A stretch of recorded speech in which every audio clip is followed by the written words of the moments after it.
Now, I know as a people and as a country, we're in a situation where riots are breaking out everywhere. We had a horrible situation where a group of people in our own community and in our nation had somebody brutally murdered by someone in authority. And right now, people are upset because people are angry and they're frustrated and they're rioting to a certain degree. Now, we don't condone violence. We don't condone murder at all. But I can't, as a human being, not try to understand why all these people are so angry. I don't know what I would do if I lived in the history and in the, knowing that my ancestors were slaves, were sold as property, were brutalized, were divided at birth, were sold. I don't know how I would feel if I lived in a country knowing that that went on. I don't know how I would respond if I saw people in authority brutalizing people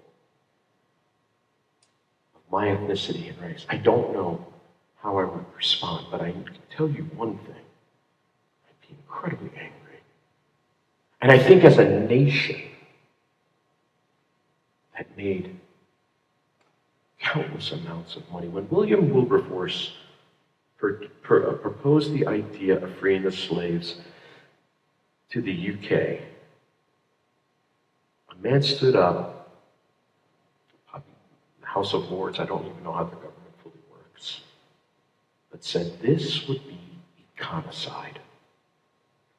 What he said is, we make so much money off of the back of these slaves that it would destroy our economy if we freed them. And they decided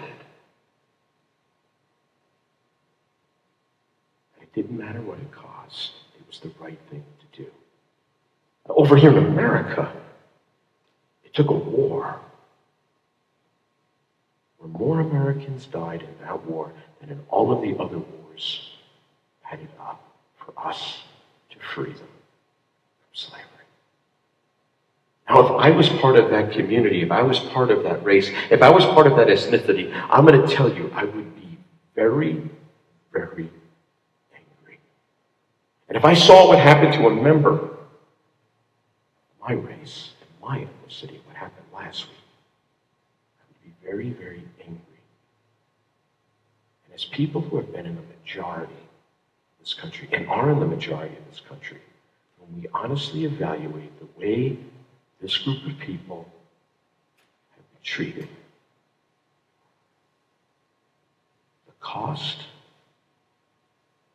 of property damage, the cost of theft and looting is a very small price to pay for what we did to them. And instead of pointing out all that you're doing wrong now, why don't we reflect on the travesty that was committed upon a race of people because of their color? And why don't we, as the church, bring peace into the situation? And as we celebrate the peace that God gave us through communion, let us not ask how we can point fingers and point fault.